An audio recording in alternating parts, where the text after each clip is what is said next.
नमस्कार, स्वागत आपका हमारे इस बेहद खास श्रृंखला आपदा का सामना में। प्राकृतिक आपदाएं हमारे समय का एक सच है और जब ये सच है तो तैयारी में ही है समझदारी। उष्णकटिबंधीय चक्रवात भी ऐसा ही एक सच है जो हमारे समुद्री किनारों के साथ साथ मुख्य भूमि में भी रहने वालों को झकझोरता रहा है। कभी बंगाल की खाड़ी में तो कभी अरब सागर में, कभी हिंद महासागर में। ये तो तय है कि चक्रवात को नहीं रोका जा सकता है, लेकिन इससे किसी तरह का नुकसान ना हो इसकी तैयारी तो की ही जा सकती है।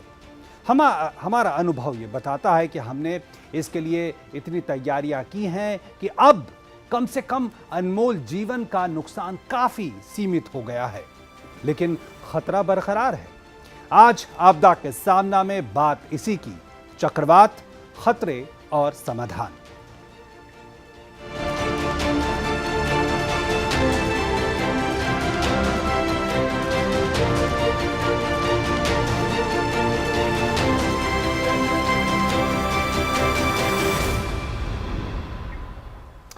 और इस विषय पे हम बात करें विशेषज्ञों के साथ, उसके पहले आपको हम बताते हैं कुछ तथ्य इससे जुड़े हुए किस तरह की स्थितियां हैं। तो आइए कुछ तथ्य देख लेते हैं ग्राफिक्स के जरिए।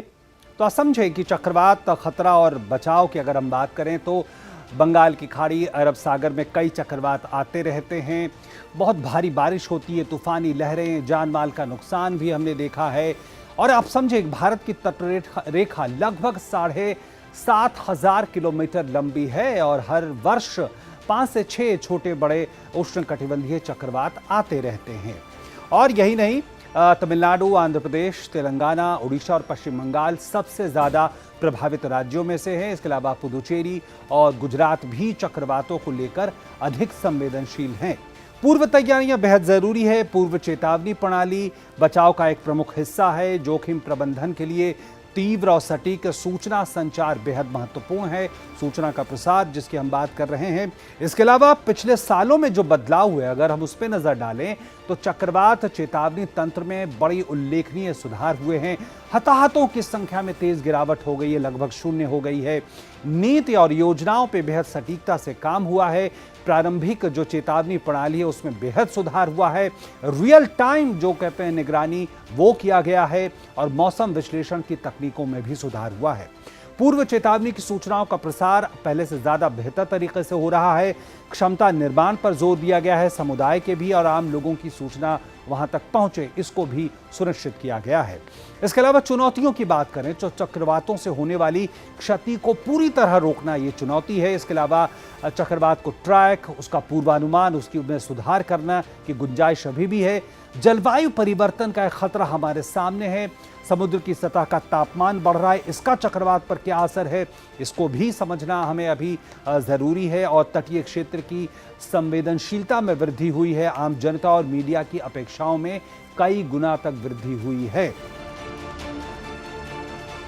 तो ये कुछ तथ्य हैं और इसके अलावा जो चुनौतियां हैं हमने उसकी चर्चा की।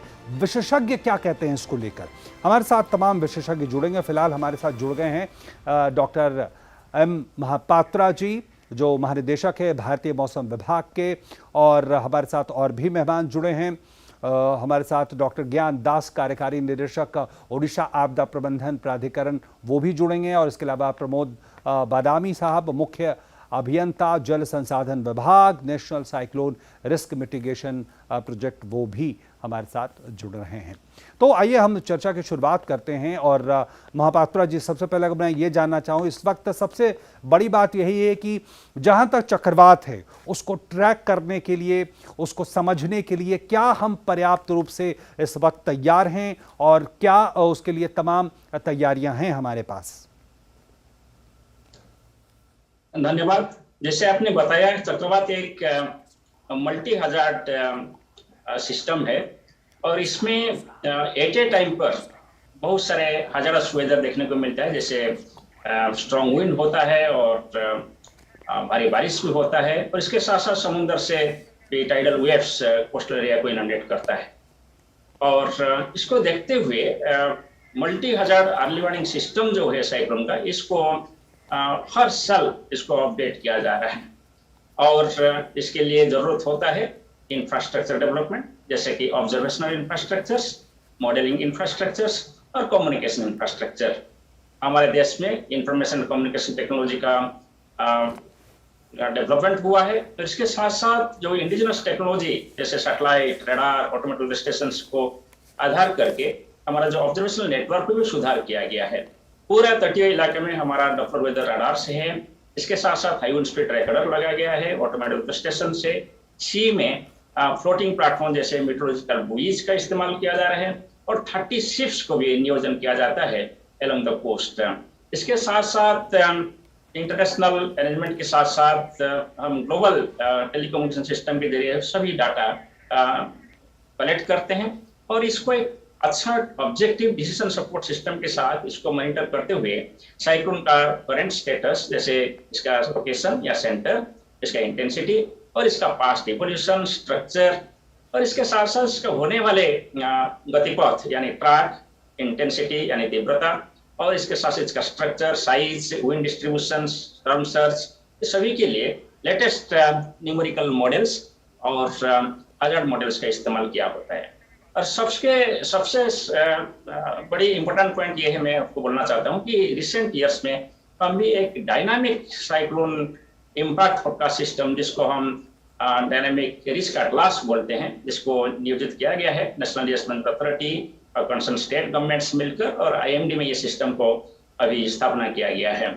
इसको लेकर हम एक GIS प्लेटफॉर्म में हमारा अभी इंफॉर्मेशन जा रहे हैं, ना सिर्फ ट्रैक इंटेंसिटी कैसे रहेगा मगर कैसे बारिश का इम्पैक्ट रहेगा, इनंडेशन कहाँ होगा और इसके साथ साथ विंड की इम्पैक्ट स्ट्रक्चर्स पर कैसे रहेगा, हाउस के ऊपर कि इलेक्ट्रिकल इंस्टॉलेशन के ऊपर कि टेलीफोन्स के ऊपर कि other onshore and offshore installations के ऊपर, और टाइडल वेव की वजह से कितना फ्लडिंग होगा, कहाँ होगा, ये सभी का हाई रेजोल्यूशन इंफॉर्मेशन अभी सभी को उपलब्ध हो पा रहे हैं। आप पूरी अंतर्राष्ट्रीय स्तर पे आप कंपेयर करेंगे कि जो भारत का जो साइक्लोन वार्निंग सिस्टम है ये सेकेंड टू नन है, और हमारे जो फोरकास्ट एक्यूरेसी है और अर्ली वार्निंग एक्यूरेसी है, इसको आप कंपेयर करेंगे तो ये भी USA, जिसको हम सभी लोग मानते हैं कि सबसे अच्छा वार्निंग सेंटर है, जिसको बेंचमार्क आप पकड़ सकते हैं, इसके हिसाब से भी हमारा फोरकास्ट एक्यूरेसी समान है, नहीं तो अच्छे हैं कुछ इलाका में जी। और अभी रिसेंट 5 इयर्स का एवरेज एरर आप कैलकुलेट करें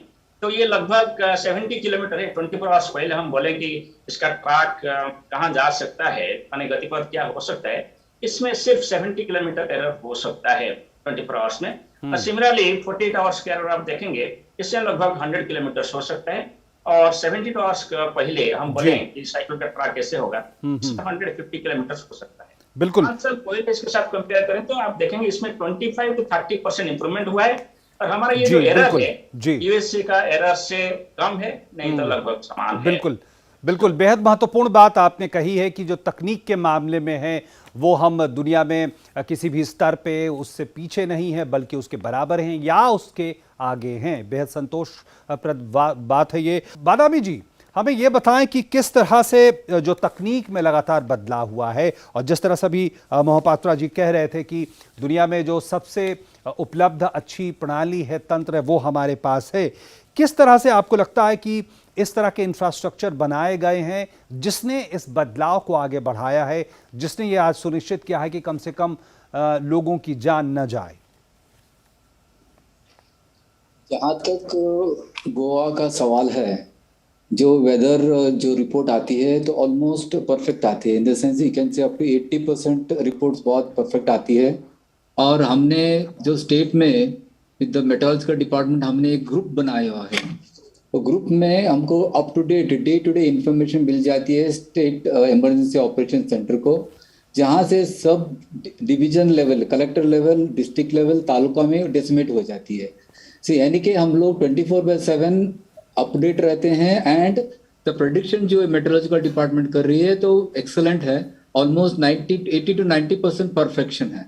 सो ये मैं उनके साथ सहमत हूँ कि जो अभी जो लेटेस्ट जो इक्विपमेंट लगा हुआ है, रडार्स लगा हुआ है, उससे प्रेडिक्शन तो बहुत अच्छा है, यानी कि जो डेवलप्ड नेशन है उसके बराबर है, उसमें कुछ दो राय नहीं है। जी बिल्कुल। आपको लगता है किस तरह से जो अर्ली वार्निंग है, पूर्व चेतावनी है, उसने बहुत महत्वपूर्ण भूमिका निभाई है और उसको लोगों तक पहुंचाना, आम लोगों तक, हर एक तक पहुंचाना जिस पे असर पड़ सकता है, इसको कैसे सुनिश्चित किया गया?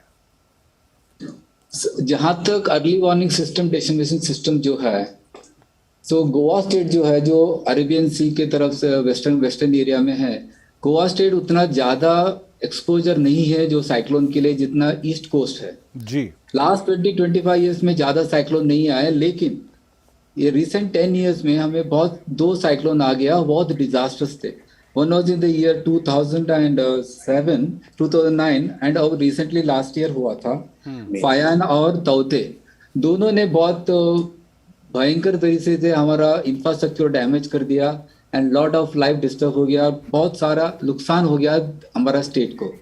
जो नेशनल डिजास्टर, हमारा नेशनल साइक्लोन और मिटिगेशन जो प्रोजेक्ट है, उसमें से हमने प्लानिंग करवा के एंटायर 135 किलोमीटर जो हमारा स्टेट का कोस्ट लाइन है उसको हमने कवर कर दिया है। So 5 metre from the coast line, from the sea coast up to 5 metre जो जमीन के अंदर जितना भी हमारा एरिया है वो हमारे उसमें लपेट में देके हमने एक ग्रिड बना दिया है, अर्ली वार्निंग सिस्टम ग्रिड, जहां हम टावर लगा है एवरी ऑलमोस्ट 3-3 किलोमीटर में एक 6-6 किलोमीटर एक पे टावर किया है। वो टावर इंटरलैपिंग है, यानी कि 3 किलोमीटर का रेडियस में जो भी कुछ है वो अर्ली वार्निंग, जैसे हमको मेट्रोलॉजिकल डिपार्टमेंट में वार्निंग आ गए, immediately we start the early warning procedure start कर देते हैं। We alert the public, alert the fisherman who are deep into the sea. ये जो प्रक्रिया जब स्टार्ट होती है, देन बाद में कलेक्टर और डिस्ट्रिक्ट डिप्टी कलेक्टर्स एक्शन में आ जाते हैं। एक्शन में आके अर्ली इवैक्यूएशन प्रोसेस स्टार्ट कर देते हैं, depending on the type of alert the metrological department. जी बिल्कुल बिल्कुल। तो जो आज का जो उनका जो प्रेडिक्शन है, is a very good prediction. देखिए वो ऑलमोस्ट 90% एक्यूरेसी में आ रही है। बिल्कुल बिल्कुल बिल्कुल, निश्चित तौर पर। अभी यहाँ पे एक ब्रेक का वक्त हो गया है, ब्रेक के बाद लौटेंगे तो और इस पे विस्तार से बात करेंगे, लेकिन हम आपको बताना चाहेंगे कि आपदा प्रबंधन में निस्वार्थ सेवा का सम्मान करने के लिए भारत सरकार ने सुभाष चंद्र बोस आपदा प्रबंधन पुरस्कार की स्थापना की है, जो आपदा प्रबंधन के क्षेत्र में अनुकरणीय कार्य करने वाले संस्थानों और व्यक्तियों दोनों के लिए एक वार्षिक पुरस्कार है। अधिक जानकारी के लिए या आवेदन करने के लिए आप awards.gov.in पर या फिर ndma.gov.in पर लॉगिन कर सकते हैं। आखिरी तारीख 30 सितंबर 2022 है, तो एक बेहतरीन मौका, आप जरूर इस पे आवेदन करें। रुकते हैं एक छोटे से ब्रेक के लिए। सुभाष चंद्र बोस आपदा प्रबंधन पुरस्कार, instituted by Government of India to honor selfless service in disaster management. Many organizations and individuals are working silently in areas of disaster management like prevention, mitigation, preparedness, rescue, response, relief, rehabilitation, research, innovations or early warning. Government of India has instituted an annual award. There will be up to 3 awards. Both institutions and individuals are eligible for these awards. If the award winner is an institution, it shall receive a certificate and a cash prize of rupees 51 lakhs. If the award winner is an individual, the winner shall receive a certificate and a cash prize of rupees 5 lakhs. To know more or to apply, visit awards.gov.in or ndma.gov.in today. The last date for filing of applications shall be 30th September 2022. Subhash Chandra Bose आपदा प्रबंधन पुरस्कार भारत सरकार द्वारा स्थापित आपदा प्रबंधन में निस्वार्थ सेवा को सम्मानित करने के लिए कई संगठन और व्यक्ति आपदा प्रबंधन के क्षेत्रों में लगातार काम करते आ रहे हैं, जैसे आपदा की रोकथाम, शमन, तैयारी, प्रतिक्रिया और बचाव, राहत, पुनर्वास, अनुसंधान, नवाचार या प्रारंभिक चेतावनी। भारत सरकार ने वार्षिक पुरस्कार की शुरुआत की है। इसके अंतर्गत 3 पुरस्कार होंगे। संस्थान और व्यक्ति दोनों ही इन पुरस्कारों के लिए पात्र हैं। यदि पुरस्कार विजेता एक संस्थान है तो उसे प्रमाण पत्र और 51 लाख रुपए का नगद पुरस्कार मिलेगा। यदि पुरस्कार विजेता व्यक्ति है तो विजेता को प्रमाण पत्र और 5 लाख रुपए का नगद पुरस्कार दिया जाएगा। अधिक जानकारी के लिए या आवेदन करने के लिए awards.gov.in और ndma.gov.in पर आज ही जाएं। आवेदन भरने की अंतिम तिथि 30 सितंबर 2022 तक होगी।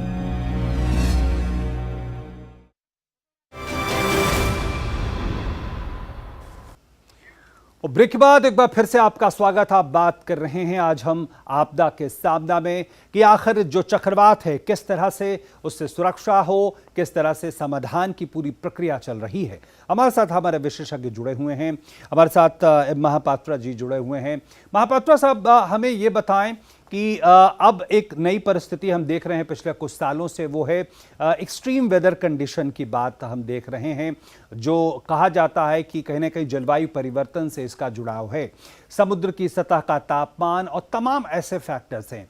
क्या इसने बदला है? जो जलवायु परिवर्तन की वजह से क्या कुछ बदला है चक्रवात की प्रकृति में, नेचर में, कैरेक्टरिस्टिक्स में, जो हमारे लिए एक चुनौती अभी भी है? जी, जलवायु परिवर्तन के हिसाब से देखें तो सभी तरीके का एक्सट्रीम वेदर इवेंट के ऊपर इसका असर पड़ा है। और साइक्लोन की बात करें, ये दिखाया गया है कि साइक्लोन का जो इंटेंसिटी है, वो तीव्रता है, वो इसमें प्रभावित हो रहा है। मोर इंटेंस साइक्लोन्स कुछ ओशन बेसिन में डेवलप हो रहा है, जैसे नॉर्थ वेस्ट पैसिफिक ओशन हो कि नॉर्थ अटलांटिक ओशन हो।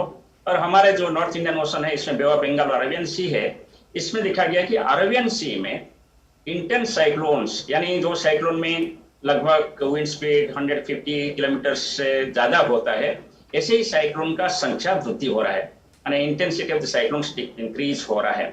और बे ऑफ बंगाल की बात करें तो इसमें कोई फ्रीक्वेंसी इतना चेंज नहीं हो रहा है, मगर रेट ऑफ इंटेंसिफिकेशन वो बढ़ रहा है दोनों में, अरेबियन सी में और बे ऑफ बंगाल में। और तीसरा चीज ये देखने को मिला कि जो बे ऑफ बंगाल में जो साइक्लोन्स डेवलप हो रहा है, उनका जैसे कोस्ट की तरफ वो आगे बढ़ते हैं, उनका जो स्पीड है, माने जाने का स्पीड, ट्रैक का स्पीड, वो अभी स्लो हो रहा है। इसका मतलब है कि जैसे पहले कोई साइक्लोन जब तट को पार कर रहा था 3 घंटा ले रहा था, अभी जैसे स्लो मूव करेगा ये 3 घंटा की जगह पे 4 घंटा ले सकता है। यानी साइक्लोन की वजह से जो डिस्ट्रक्शन पहले हो रहा था, अभी we can expect more destruction because of the slow speed of the cyclones. और इसके साथ देखा गया कि जो साइक्लोन जब आता है तब जो हेवी रेनफॉल होता है, इसका इंटेंसिटी बढ़ रहा है और 10 to 15% रेनफॉल इंक्रीज हो सकता है जब कोई साइक्लोन तट को पार करता है। ये क्लाइमेट चेंज का इम्पैक्ट है। सिमिलर जो स्टॉर्म सर्ज है, स्टॉर्म सर्ज इंटेंसिटी पर डिपेंड करता है। जब इंटेंसिटी बढ़ जाता है तब स्टॉर्म सर्ज ज्यादा होता है, और जब साइक्लोन स्लो मूव करता है स्टॉर्म सर्ज भी ज्यादा होता है। इसके साथ बिकॉज लंगर पीरियड के लिए स्टॉर्म सर्ज देखने को मिलता है। और एक बात है कि जो सी सरफेस राइज हो रहा है, टेम्परेचर बढ़ रहा है सी सरफेस का, इसकी वजह से मीन सी लेवल राइज हो रहा है। जब कोई साइक्लोन आएगा इसका एडिशनल इम्पैक्ट होगा, इसलिए जो कोस्टल इनंडेशन हम देख रहे हैं, इसमें लगभग क्लाइमेट चेंज की वजह से 10 to 50% ज्यादा होने का पूर्वानुमान किया जाता है। और जो प्रोजेक्शन की बात करें, मैंने 2050 या 2100 में क्या होगा, ये विचार है कि ट्रॉपिकल साइक्लोन का इंटेंसिटी बढ़ सकता है, फ्रीक्वेंसी बढ़ने का इतना संभावना नहीं है, मगर इसका जो एसोसिएटेड एडवर्स वेदर है, जैसे हेवी रेनफॉल हो गया, विंड हो गया, स्टॉर्म सर्ज हो गया, इसमें तीव्रता बढ़ सकते हैं। जी, और एक बात यह है कि over the periods coastal area में सोशियो इकोनॉमिक कंडीशंस इंप्रूव हो रहा है। पहले जितना हमारा इंफ्रास्ट्रक्चर साइक्लोन की तरह प्रभावित हो रहा था, अभी ज्यादा इंफ्रास्ट्रक्चर वल्नरेबल हो रहा है, मतलब vulnerability of the coastal area increase बहुत ज्यादा हो रही। जी बिल्कुल, क्लाइमेट चेंज इंपैक्ट पड़ रहा है। बिल्कुल बिल्कुल, बेहद महत्वपूर्ण बात है ये। और इसको लेकर क्या कुछ हो रहा है हम ब्रेक के बाद बात करेंगे। रुक रहे हैं छोटे से ब्रेक के लिए, लेकिन ब्रेक पे जाने से पहले आपको एक बार फिर से बताएं कि आपदा प्रबंधन में निस्वार्थ सेवा का सम्मान करने के लिए भारत सरकार ने सुभाष चंद्र बोस आपदा प्रबंधन पुरस्कार की स्थापना की है, जो आपदा प्रबंधन के क्षेत्र में अनुकरणीय कार्य करने वाले संस्थानों और व्यक्तियों के लिए एक वार्षिक पुरस्कार है। अधिक जानकारी और आवेदन के लिए आप awards.gov.in पर या फिर ndma.gov.in पर लॉगिन कर सकते हैं। 30 सितंबर 2022 तक ये आवेदन की जा सकती है, ये आखिरी तारीख है। रुक रहे हैं छोटे से ब्रेक के लिए।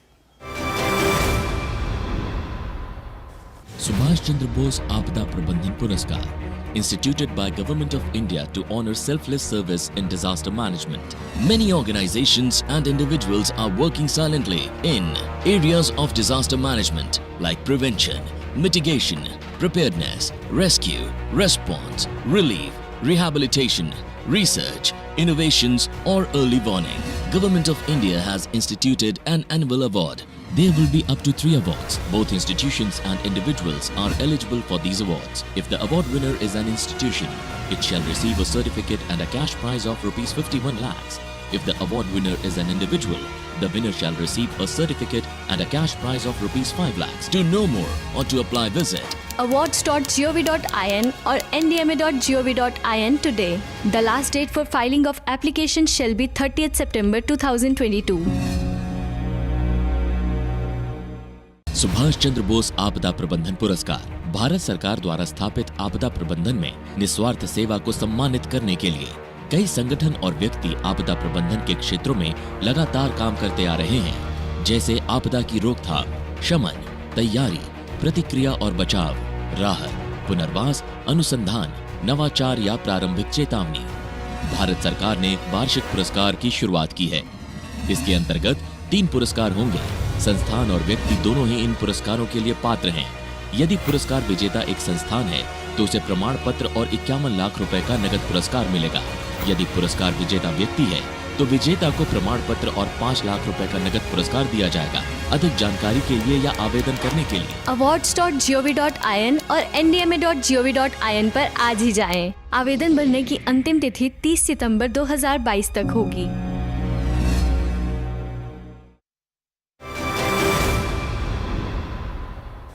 और ब्रेक के बाद एक बार फिर से आपका स्वागत आपदा का सामना में। हमारे साथ हमारे विशेषज्ञ बने हुए हैं और हमारे साथ अब जुड़ गए हैं श्री ज्ञान दास जी, जो ओडिशा राज्य आपदा प्रबंधन प्राधिकरण से जुड़े हुए हैं।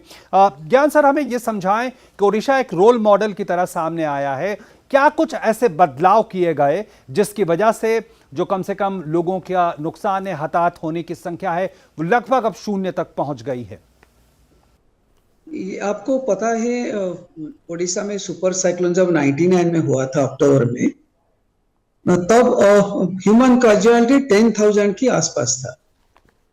But recently if you look at the statistics, almost the human casualty during recent cyclones almost nil है, 0 है, क्योंकि गवर्नमेंट का ये मिशन जीरो कैजुअलिटी पॉलिसी है, स्टैंड है।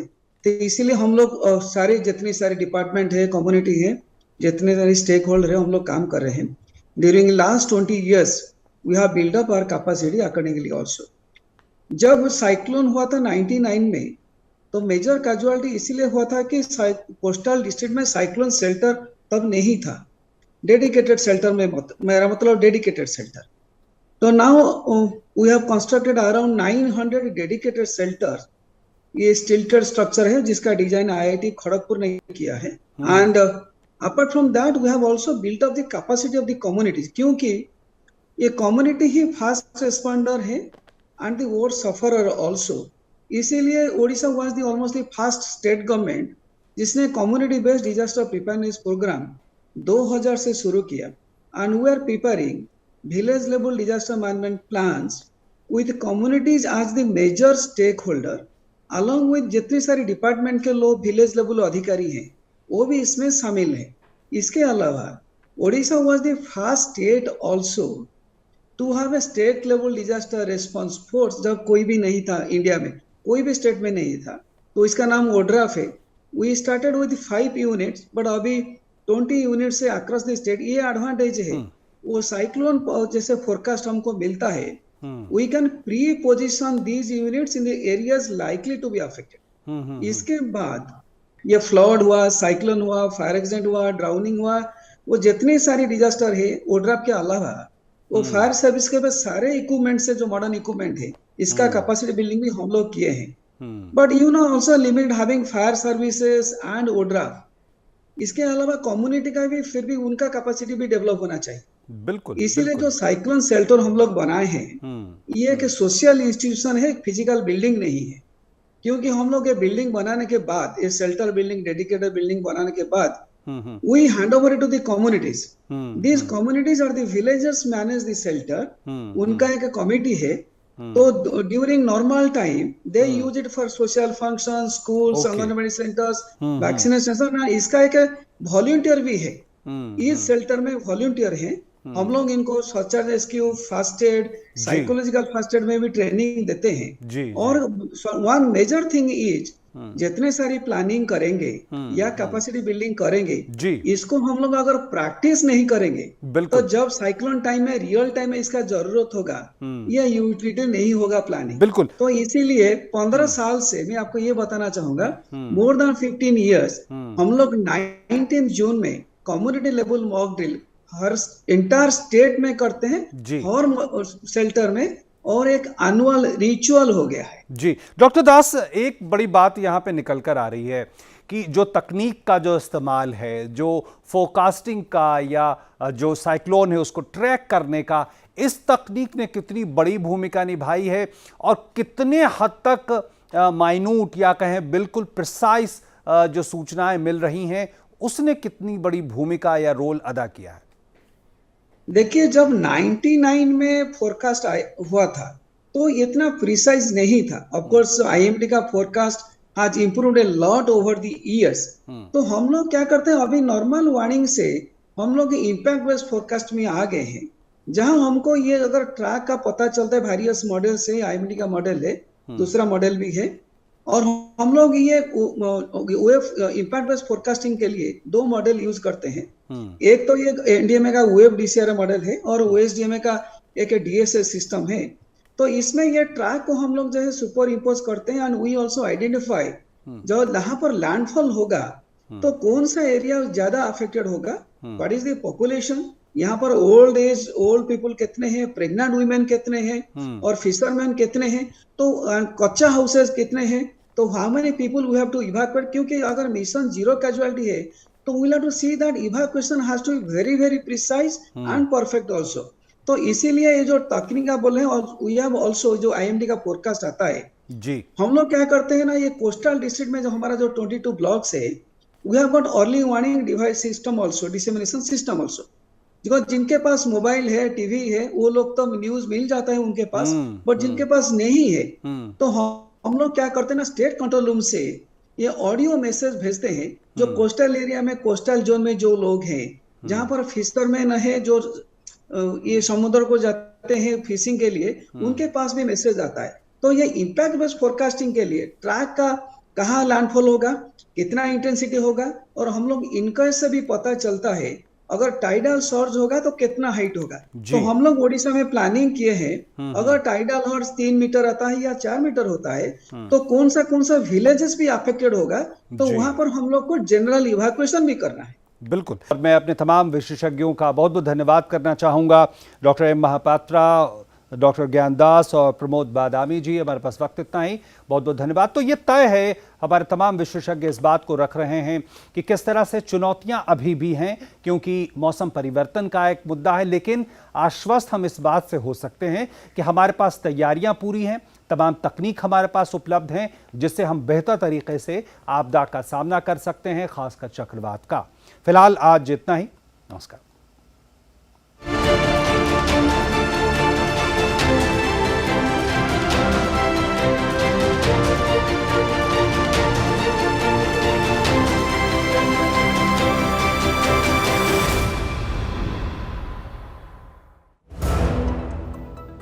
पेड़ लगाओ, पानी बचाओ, जनसंख्या को जनबाढ़ न बनाओ।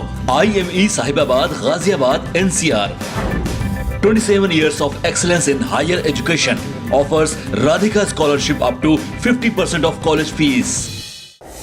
An enchanting landscape, a myriad of adventures, an insight into